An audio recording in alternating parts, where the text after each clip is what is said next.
तो गवर्नमेंट है वो तो बोल रही है कि हम संविधान बदल देंगे, मन से झूठों को बोल दिया 400 पार, कुछ 400 पार ना है। ये आदमी का माइंड टॉर्चर किया जा रहा है, माइंड डिस्टर्ब किया जा रहा है, 300 पर आफत है। आज हम देखते हैं कि आज़ादी के 76 वर्ष के बाद भी जहां चलने के लिए सड़क नहीं, जहां महिलाएं बच्चे क्या बोलते हैं पंक्ति के सहारे आते जाते हैं, जहां पे महिलाएं लगभग 50 घर है दलित समाज के लोगों का, और लगभग मेरे हिसाब से अधिकतर पंचायत में ये स्थिति है। जो आम सुविधाएं हैं उसके घर पे एम्बुलेंस नहीं जा सकता।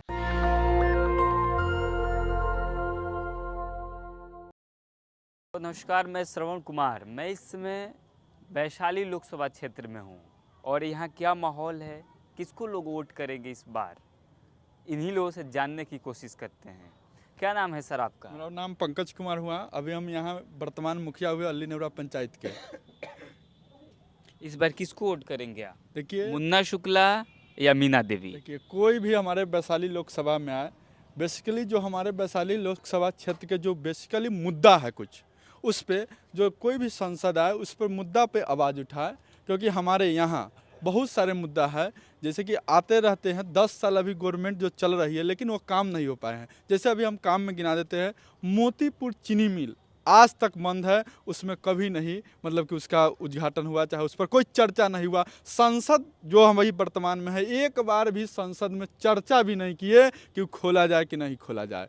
उसके बाद है हवाई अड्डा, पताही हवाई अड्डा, उस पर भी आज तक चर्चा नहीं हुए। तो हम लोग ऐसा लोकसभा क्षेत्र में हम लोग ऐसा मांग रहे हैं, ऐसा कैंडिडेट को जिताना चाहिए जो इस सब पर काम करे। तीसरा, हम लोग का SKMCH उत्तर बिहार का सबसे बड़ा हॉस्पिटल है SKMCH, उसमें एम्स नहीं बना, इसका निर्माण नहीं हो पाया। उसके बाद बहुत सारे काम हैं, जैसे कि बहुजन समाज में, जैसे कि राज्यसभा में जो आरक्षण नहीं दिया जा रहा है दलितों का, बहुजनों का, उस पर आवाज़ कोई हमारे लोकसभा नहीं उठा रहे हैं। जो मतलब कि विधान परिषद में है, सरकार इसका मानसिक जो भी सरकार चल रही है वो मानसिकता है कि प्राइवेटाइजेशन करे। प्राइवेटाइजेशन करने से कोई किसी को दिक्कत नहीं है, लेकिन यहाँ दिक्कत इस बात का है कि प्राइवेटाइजेशनों में आरक्षण करे। उसके बाद बहुत सारे मुद्दा है दलितों का, जो हमारे सांसद आवाज़ उठाएं संसद में। अगर उसमें वैसा सांसद वादा करके जाए वैशाली लोकसभा में कि अगर 1 साल के अंदर हम पता ही हवाई अड्डा या मोतीपुर के चीनी मिल को चालू नहीं करते हैं, जब तक संसद हम नहीं चलने देंगे, वैसा संसद को चुनना चाहिए। हम यही वैशाली लोकसभा क्षेत्र के सभी जनता से अपील करते हैं कि मुद्दा बनाइए। आपको एक बात बता देते हैं, मुखिया होने के नाता बताते हैं कि पूरा मुजफ्फरपुर जिला में आप पता कीजिए, रिकॉर्ड इंटरनेट पर निकालिए, एक भी प्रधानमंत्री आवास नहीं मिला है। इससे दलित वंचित है। अब बताइए, दलित बहुजन वंचित है। अगर 1 लाख मिलता पूरा मुजफ्फरपुर जिला में तो किसका घर बनता? अमीर का तो नहीं बनता, गरीब का बनता। लेकिन एक भी आवाज़, हम लोग गए धरना दिए दिल्ली में, लेकिन दोनों संसद यहाँ वर्तमान में थे, एक भी संसद नहीं गए, ना आवाज़ उठे, ना लेटर लिखे। आखिर ऐसा क्यों नहीं? तो हम सभी जनता से अपील करना चाहते हैं कि जब आपके लोकसभा क्षेत्र में आवे वोट मांगने, तो इस पर बात होना चाहिए कि हमारा आवास क्यों नहीं मिला प्रधानमंत्री। पूरा भारत की बात कर रहे हैं, भारत में एकमात्र खाली जो है जिला वह मुजफ्फरपुर, जो प्रधानमंत्री आवास योजना से वंचित कर दिया जाएगा। तो हमारे समाज जो है, हम बेसिकली हम लोग दलित समाज से आते हैं, तो दलित समाज ने ठाना है कि दलित बहुजन होने के कारण इतना सारे 90% हम लोग का जनसंख्या है वैशाली लोकसभा में, लेकिन आज़ादी के बाद से आज भी एक भी बहुजन समाज के वैशाली लोकसभा, जो यहाँ गर्व है, वैशाली लोकतंत्र का ही निर्माण यहीं से हुआ, लेकिन आज भी एक भी बहुजन यहाँ से लोकसभा संसद नहीं गए हैं। आज बताइए, यहाँ से बहुजन जयबे नहीं करेगा तो लोकसभा में बात कौन रखेगा? मुद्दा की बात है। इसीलिए बहुजन समाज को हम तो पार्टी से भी, जो पार्टी टिकट बांट रहे हैं, इस पर सोचना चाहिए, विचारना करना चाहिए कि ऐसा क्यों रहा। वैशाली लोकसभा में आज भी एगो नहीं, जब से आया है 75 साल में आज तक हाँ, आज एक भी बहुजन नहीं, कोई बहुजन नहीं, सब आदम आज़ादी गुलामी की तरफ है। और अब इस बार की लड़ाई तो ऐसा है कि जो गवर्नमेंट है वो तो बोल रही है कि हम संविधान बदल देंगे, मन से झूठों को बोल दिया 400 पार, कुछ 400 पार ना है। ये आदमी का माइंड टॉर्चर किया जा रहा है, माइंड डिस्टर्ब किया जा रहा है, 300 पर आफत है। ये सब झूठ के बात है। इसीलिए हम लोग का समाज ने ठाना है कि अगर हमारे समाज से कोई आते हैं तो हमारा पूरा समाज वैशाली लोकसभा के हमारे समाज पर वोट गिराएगा, एक एक वोट गिराएगा और दिखाएगा कि ना बहुजन का भी यहाँ ताकत है वैशाली लोकसभा क्षेत्र में। तो लग रहा है इस बार और भी लोग हैं, उनसे बात करेंगे कि इस बार बहुजन वैशाली में क्या स्थिति है। सरपंच जी हैं आप, क्या लग रहा है इस बार? हम अभी प्रतिनिधि है, देखिए हमसे ये सब भाषण में न लीजिए, हमको सब आदमी से और भी यहाँ पे युवा साथी लोग हैं, उनसे भी बात करने की कोशिश करेंगे कि क्या जो वैशाली की बात की जाए, वैशाली लोकसभा क्षेत्र की, तो वैशाली लोकसभा क्षेत्र में जो यहाँ के सांसद हुए आज 75 साल में देखा जाए तो कोई भी बहुजन समाज का सांसद आज तक नहीं हो पाया। लेकिन जो मीना देवी हैं, का मुन्ना शुक्ला जी हैं, तो आप लोग मुन्ना शुक्ला को क्यों नहीं वोट करेंगे, मीना देवी को क्यों नहीं वोट करेंगे? क्योंकि इन लोगों की मानसिकता फॉरवर्ड का है। इन लोगों की मानसिकता जो है ना, बैकवर्ड जो होते हैं, जो बहुजन हैं, उनके हित के काम नहीं कर सकते हैं, उनके हित के लिए काम नहीं कर सकते हैं। इसलिए जो है ना, इनका वोट नहीं करेंगे हम लोग यहाँ से जो है ना बहुजन समाज के लिए करेंगे। और जो व्यक्ति जो है ना हमारे समाज के लिए प्रति सहानुभूति रखता है, हमारे समाज के लिए जो कार्य करता है, सब दिन से कार्य करता आया है, हम उनको वोट करेंगे। तो बहुजन वैशाली में इस बार 2024 में किस किस मतलब सरकार बनेगी? अभी तो सरकार जो है ना जिसका भी बने, लेकिन हमें उम्मीद है कि जो है ना अब की बार बीएसपी आए, यानी इस बार बहुजन ही आएगा। बहुजन ही आए। और भी लोग हैं, दादाजी हैं, मैं इनसे बात करने की कोशिश करूंगा क्योंकि ज़्यादा इनको अनुभव है। 75 साल के जो चुनाव है इनके सामने से गुजरा होगा। क्या स्थिति है जो वीणा देवी यहाँ के पूर्व सांसद हैं अभी वर्तमान में, वीणा देवी, क्या अपेक्षा करते हैं कि इस बार किसको वोट करेंगे? वीणा देवी को वोट करेंगे कि नहीं? अपीलता हो गई, हम लोग क्या माने सहारा करेंगे, क्या देखेंगे देश को, क्या चीज़ करेंगे से वही लोग न जानेंगे। बिहार में हम लोग को ये विकलांग है, चाहे कुछ है, बड़ी बीमारी है, कुछ देखबे नहीं करते हैं, तो हम लोग क्या कहें। और भी युवा साथियों से हम बात करने की कोशिश करेंगे कि जो वैशाली में वर्तमान सांसद हैं वीणा देवी, क्या उनके बारे में आप सोचते हैं और इस बार क्यों वोट उनको नहीं करेंगे? क्योंकि हम लोग उनको ये ला नहीं करेंगे कि कोई भी काम नहीं करते हैं, ठीक है, काम कोई भी नहीं वो लोग गरीब के लिए कर रहे हैं। हम लोग मायावती के वोट करेंगे। जो बहुजन समाज से आएगा आप उसे वोट करेंगे? बहुजन समाज से जो आएंगे उनको वोट करेंगे।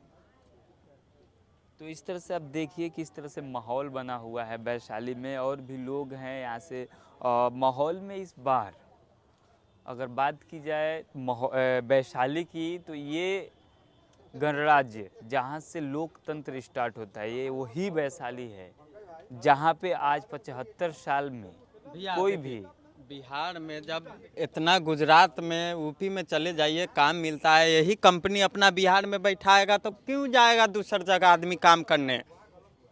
यही बिहार अपना बहुजन समाज अगर फैसला करके कंपनी बैठाए तो हम लोग काम बिहार में न कर सकते हैं, फैमिली को छोड़ के तो जा नहीं सकते।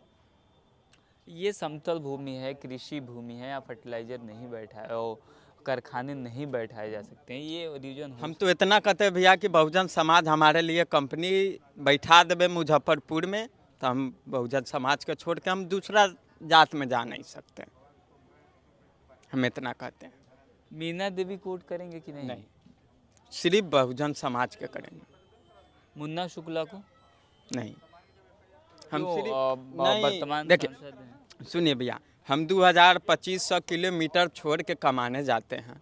यही हमारा बहुजन समाज अगर अपना मुजफ्फरपुर जिला में कोई कंपनी दे देवे तो वो जगह हम कमा सकते हैं। अगर हम दूसरे जगह 25,000 कमाते हैं, जगह अपना टोला में गांव में अगर 10,000 कमाएंगे तो 10,000 के हमारा फैमिली के सामने पेट भरेगा, क्योंकि हम परिवार के देखेंगे।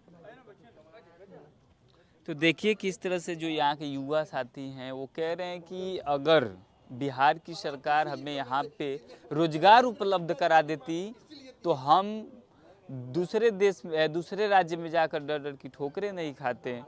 और भी यहाँ युवा साथी हैं, उनसे हम बात करेंगे। यहाँ पे एक युवा साथी हैं, उनसे बात करेंगे कि क्या लग रहा है सर इस बार वैशाली में किसकी सरकार बनेगी? सबसे मीना देवी? सबसे पहले तो जय भीम। देखिए, जहाँ तक बात है कि किसको वोट किया जाए, तो दलित समाज को सबसे पहले आज आज़ादी के 76 वर्ष हो चुके हैं। आज तक वैशाली विधानसभा क्षेत्र से एक भी बहुजन समाज के लोग या बहुजन समाज को उठाने के कार्य को करने के लिए कोई भी व्यक्ति नहीं आया है। आज हम देखते हैं कि आज़ादी के 76 वर्ष के बाद भी ऐसा पंचायत है जहां चलने के लिए सड़क नहीं है, जहां महिलाएं बच्चे क्या बोलते हैं पंक्ति के सहारे आते जाते हैं, जहां पे महिला लगभग 50 घर है दलित समाज के लोगों का, और लगभग मेरे हिसाब से अधिकतर पंचायत में ये स्थिति है। तो हमारे समाज की जो दशा है उसको सुधारने के लिए जो भी बहुजन समाज के नेता आएंगे हम लोग उसको वोट करेंगे। तो ऐसा कैसे लग रहा है कि बहुजन समाज के जो नेता आएंगे वो सुधारने की स्थिति करेंगे? और जो बात की जाए मीना देवी, तो वर्तमान वो सांसद हैं। 70 साल के बाद भी अगर दलित समाज के लोग को चलने के लिए सड़क नहीं है, हाँ? बिजली नहीं है, पानी की व्यवस्था नहीं है, जो आम सुविधाएं हैं, उसके घर पे एम्बुलेंस नहीं जा सकता है, उसके घर पे उसके बच्ची का शादी होता है या बच्चे का शादी होता है तो वो पैदल उतर के जाता है अपने घर में। तो इस कहीं कहीं मानसिकता जो है बहुत गंदी मानसिकता है। तो ये सब का जो आम सुविधाएं हैं, ये सब जो भी आवाज़ उठाएं, जो भी इस कार्य को करें, उनको वोट करना चाहिए हमारे दलित समाज को। आप मानसिकता की बात कर रहे हैं तो इस तरह से निकल कर आ रहा है कि हम दलित हैं, ओबीसी हैं, बैकवर्ड हैं, इसलिए हमें जो रोड हैं कहाँ इस तरह से चीज़ों से वंचित किया गया है, ऐसा लग रहा है आपको? ऐसा नहीं है, लेकिन कहीं कहीं वहाँ के लोगों की मानसिकता है, वहाँ की जो स्थानीय लोग हैं उनकी मानसिकता है, और वहाँ के जो नेता चुने जाते हैं उनकी कमी है कि वहाँ तक वो सुविधा नहीं प्रोवाइड कर पा रहे हैं। आज 76 वर्ष के बाद भी ऐसे जगह है जहाँ तक हम आपको ले जाने का काम करेंगे। तो इस तरह से आप देखें कि माहौल क्या वैशाली में इस बार माहौल क्या बना हुआ है। ये वही वैशाली, मैं पुनः बता देना चाहता हूँ कि ये वही वैशाली है जहाँ से लोकतंत्र का आगाज होता है, लेकिन वही वैशाली जहाँ लोकतंत्र के लिए आज भी दम तोड़ रखी है।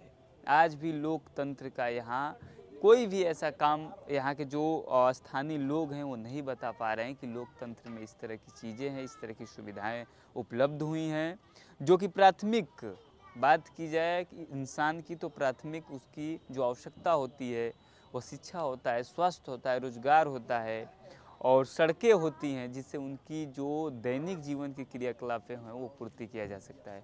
तो इस पूरे बातचीत पर आपकी क्या राय है, मैं कमेंट बॉक्स में जरूर बताएं। नेशनल दस्तक की आपसे गुजारिश है कि अगर इसको बचाना चाहते हैं तो नेशनल दस्तक को सब्सक्राइब करने के लिए रेड कलर के सब्सक्राइब बटन को दबाएं, फिर बेल आइकन की घंटी दबाएं। नेशनल दस्तक को बचाने के लिए बहुत जरूरी है कि हर खबर को शेयर करें, लाइक करें, कमेंट जरूर करें।